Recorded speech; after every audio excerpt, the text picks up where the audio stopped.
Hi all, അസ്സലാമലൈക്കും. Welcome back to Silna's kitchen. ഇന്നത്തെ recipe carrot വെച്ച് നല്ലൊരു വെറൈറ്റി ടേസ്റ്റി ആയിട്ടുള്ള ഒരു അടിപൊളി പലഹാരത്തിന്റെ റെസിപ്പിയാണ്. സ്കൂൾ വിട്ടു വരുന്ന കുട്ടികൾക്കും നമ്മുടെ വീട്ടിൽ വരുന്ന ഗസ്റ്റുകൾക്കൊക്കെ പെട്ടെന്ന് തയ്യാറാക്കി കൊടുക്കാൻ പറ്റുന്ന നല്ല ഈസി ആയിട്ടുള്ള ഒരു അടിപൊളി പലഹാരമാണ്. അപ്പോൾ ഇതെങ്ങനെയാണ് തയ്യാറാക്കിയെന്ന് അറിയാനായിട്ട് വീഡിയോ സ്കിപ്പ് ചെയ്യാതെ മുഴുവനായിട്ടൊന്ന് കണ്ടു നോക്കണേ. റെസിപ്പിയിലോട്ട് കടക്കുന്നതിന് മുമ്പായി സിൽനാസ് കിച്ചൺ ചാനൽ ആദ്യമായിട്ട് കാണുന്നവരാണെങ്കിലും ഇതുവരെയും കണ്ട് സബ്സ്ക്രൈബ് ചെയ്യാത്തവരും പ്ലീസ് ഒന്ന് സബ്സ്ക്രൈബ് ചെയ്തേക്കണേ. ഒപ്പം തന്നെ ഈ വീഡിയോ നിങ്ങൾക്ക് ഇഷ്ടപ്പെടുകയാണെങ്കിൽ ഒരു ലൈക്ക് ചെയ്ത് ഷെയർ ചെയ്ത് സപ്പോർട്ട് ചെയ്യാനും മറക്കരുത്. ഇനി നമുക്ക് റെസിപ്പിയിലോട്ട് കടക്കാം. അപ്പോൾ ആദ്യം തന്നെ ഇതിനായിട്ട് ഒരു ക്യാരറ്റ് എടുത്തിട്ട് അതിന്റെ 1/4 ഭാഗത്തോളം ഞാനിവിടെ ഗ്രേറ്റ് ചെയ്തെടുത്തിട്ടുണ്ട്. ഇനി ഇതൊന്ന് തയ്യാറാക്കി എടുക്കാനായിട്ട് ഒരു പാൻ സ്റ്റൗവിലേക്ക് വെച്ച് ഫ്ലെയിം ഓൺ ആക്കി കൊടുത്തിട്ടുണ്ട്. ഇതിലേക്ക് ഇനി കുറച്ച് നെയ്യ് ഒഴിച്ചു കൊടുക്കാം. ഇനി ഇത് ചൂടായി വരുന്ന സമയത്ത് ഇതിലേക്ക് ഗ്രേറ്റ് ചെയ്തെടുത്തിട്ടുള്ള ആ ഒരു ക്യാരറ്റ് ഇട്ട് കൊടുക്കാം. ഞാനിപ്പോൾ ഇത് ലോ ഫ്ലെയിമിലാണ് വെച്ച് കൊടുത്തിട്ടുള്ളത്.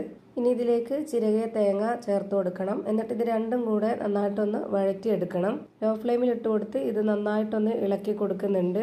ഇനി ഇത് അടച്ചു വെച്ചിട്ട് ചെറുതായിട്ടൊന്ന് വേവിച്ചെടുക്കുന്നുണ്ട്. നല്ലപോലെ കുഴഞ്ഞു കിട്ടേണ്ട ആവശ്യമില്ല, ചെറുതായിട്ടൊന്ന് കടിക്കാൻ കിട്ടണം.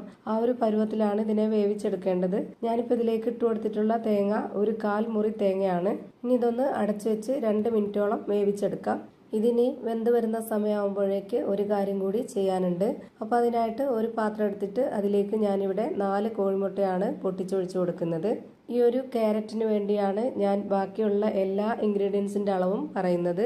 ഇനി എത്രയാണോ ക്യാരറ്റ് എടുക്കുന്നത് നിങ്ങൾക്ക് പലഹാരം വേണ്ടത് അതിനനുസരിച്ച് കൂട്ടിയും കുറച്ചൊക്കെ കണക്കാക്കി എടുക്കാവുന്നതാണ്. ഞാനിപ്പോൾ ഈ ഒരു മുട്ട നന്നായിട്ട് ബീറ്റ് ചെയ്തെടുക്കുന്നുണ്ട്. ഇതുപോലെ ഒരു വിസ്ക് വെച്ച് നന്നായിട്ട് ബീറ്റ് ചെയ്തെടുത്ത ശേഷം ഇനി ഇതിലേക്ക് ഇട്ട് കൊടുക്കേണ്ടത് പഞ്ചസാരയാണ്. മധുരത്തിന് ആവശ്യമായിട്ടുള്ള പഞ്ചസാര ഇട്ട് കൊടുക്കാം, ഓരോരുത്തരുടെയും ആവശ്യത്തിനനുസരിച്ച്. ഞാനിതിലേക്ക് ഇട്ട് കൊടുത്തിട്ടുള്ളത് 1/4 കപ്പ് അളവിലുള്ള പഞ്ചസാരയാണ്. ഈ ഒരു മധുരത്തിനെ ബാലൻസ് ചെയ്യാനായിട്ട് ഒരു നുള്ള് ഉപ്പും ഇട്ട് കൊടുക്കാം. പിന്നെ ഈ ഒരു പലഹാരത്തിന് നല്ലൊരു മണം കിട്ടാൻ വേണ്ടിയിട്ട് 2 ഏലക്കയും ഇട്ട് കൊടുത്തിട്ടുണ്ട്. ഇനി ഇതിലേക്ക് ഇതേപോലെ 2 സ്പൂൺ അളവിൽ കസ്റ്റാർഡ് പൗഡറാണ് ഇട്ട് കൊടുക്കുന്നത്. ഇത് നിർബന്ധമൊന്നുമില്ല, കയ്യിലുണ്ടെങ്കിൽ ഇട്ട് കൊടുക്കാം. ഈ ഒരു പൗഡറും കൂടെ ഉണ്ടെങ്കിൽ കുറച്ചുകൂടെ നല്ലൊരു മണവും നല്ല ടേസ്റ്റ് ഒക്കെ ആയിരിക്കും. ഇനി ഇത് നന്നായിട്ട് ഒന്നുകൂടെ ബീറ്റ് ചെയ്തെടുക്കുന്നുണ്ട്. ആ ഒരു പഞ്ചസാരയൊക്കെ നന്നായിട്ടൊന്ന് അലിഞ്ഞു വരാൻ വേണ്ടിയിട്ടാണ്. ഇതുപോലെ നന്നായിട്ട് ബീറ്റ് ചെയ്തതിന് ശേഷം ഇതിവിടെ മാറ്റി വെച്ചേക്കാം. ഇനി നമ്മൾ 2 മിനിറ്റ് നേരത്തേക്ക് വേവാനായിട്ട് വെച്ചിരുന്ന ആ ഒരു ക്യാരറ്റ് വെന്തോന്ന് നോക്കാം. ഇപ്പോൾ ഇതാ ലോ ഫ്ലെയിമിൽ ഇട്ട് കൊടുത്തിട്ടാണ് ഞാൻ ഇതുപോലെ വേവിച്ചെടുത്തിട്ടുള്ളത്. പകുതി വേവാണ് വെന്തിട്ടുള്ളൂ. ഇത്രയും മതി. ഇനി ഇതിന്റെ ഫ്ലെയിം ഓഫ് ചെയ്യാം. നമുക്കിത് കടിക്കാനായിട്ട് കിട്ടണം. അതുമാത്രമല്ല നമുക്കിനി ഒന്നുകൂടി ഇത് വേവിച്ചെടുക്കാനുണ്ട്. ഞാനിപ്പോൾ ഇതിന്റെ ഫ്ലെയിം ഓഫ് ചെയ്ത് കൊടുത്തിട്ടുണ്ട്. ഇനി ഇതൊന്ന് ചൂടാറണം. ചൂടാറിയതിനു ശേഷം ഞാൻ ഇതുപോലെ ഒരു ബൗളിലേക്ക് കുറച്ചെടുത്ത് മാറ്റുന്നുണ്ട്. എന്നിട്ടിനി നേരത്തെ റെഡിയാക്കി വെച്ചിട്ടുള്ള ആ ഒരു മുട്ടയിലേക്ക് നമ്മൾ ഈ ചൂടാറിയിട്ടുള്ള ക്യാരറ്റും തേങ്ങയും ഇട്ട് കൊടുക്കാവുന്നതാണ്. ചൂടാറിയതിനു ശേഷം മാത്രമേ ഇട്ട് കൊടുക്കാവുള്ളൂ, ചൂടോടെ ഇട്ട് കൊടുക്കരുത്. അപ്പോൾ ഇതിന്റെ പരുവം തെറ്റിപ്പോവും. ഞാനിത് മുഴുവനായിട്ടും ഇതിലേക്ക് ഇട്ട് കൊടുത്തിട്ട് ഇതുപോലെ ഒരു സ്പാച്ച് വെച്ചിട്ട് നന്നായിട്ടൊന്ന് ഇളക്കി യോജിപ്പിച്ച് കൊടുക്കുന്നുണ്ട്. ഇത്രയും മതി. ഇനി ഇത് വേവിച്ചെടുക്കാനായിട്ട് സ്റ്റവിലേക്ക് ഒരു പാൻ വെച്ച് കൊടുത്തിട്ടുണ്ട്. ഞാനിതിന്റെ ഫ്ലെയിം ഓൺ ആക്കി കൊടുത്തിട്ടില്ല, ഇപ്പോൾ തന്നെ ഫ്ലെയിം ഓൺ ആക്കി കൊടുക്കണ്ട. ഇതിലേക്ക് ഇനി കുറച്ച് നെയ്യൊന്ന് സ്പ്രെഡാക്കി കൊടുക്കാം. ഇതിന്റെ എല്ലാ ഭാഗത്തും നന്നായിട്ട് സ്പ്രെഡാക്കി കൊടുക്കണം, അല്ലാന്നുണ്ടെങ്കിൽ ഇളകാൻ ബുദ്ധിമുട്ടായിരിക്കും.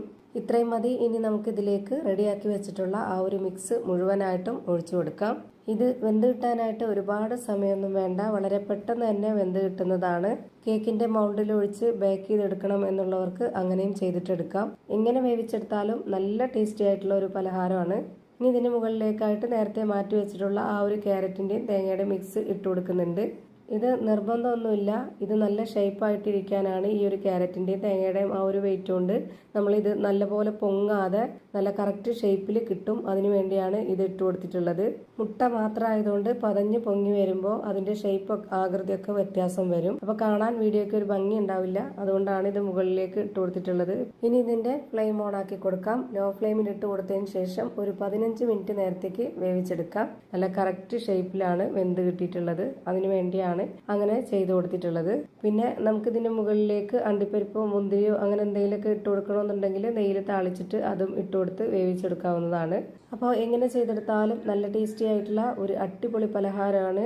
ഇതേപോലെ ചെയ്ത് നോക്കിയിട്ടില്ലാത്തവർ ഒരു തവണ ഇതേപോലെ ഒന്ന് ട്രൈ ചെയ്ത് നോക്കുക. എന്തായാലും നിങ്ങൾക്ക് എല്ലാവർക്കും ഇഷ്ടമാവും. നല്ല ടേസ്റ്റി ആയിട്ടുള്ള ഒരു പലഹാരമാണ്. ഇനി ഓരോരുത്തർക്കും ഇഷ്ടമുള്ള ഷേപ്പിൽ കട്ട് ചെയ്തെടുത്ത് കഴിക്കാവുന്നതാണ്. അപ്പോൾ ഇത്രയേ ഉള്ളൂ ഇന്നത്തെ വീഡിയോ ഇഷ്ടമായാൽ ലൈക്ക് ചെയ്യാനും കമൻറ്റ് ചെയ്യാനും ഷെയർ ചെയ്യാനും മറക്കരുത്. പുതിയൊരു വീഡിയോയുമായി വീണ്ടും വരും. Thank you for watching.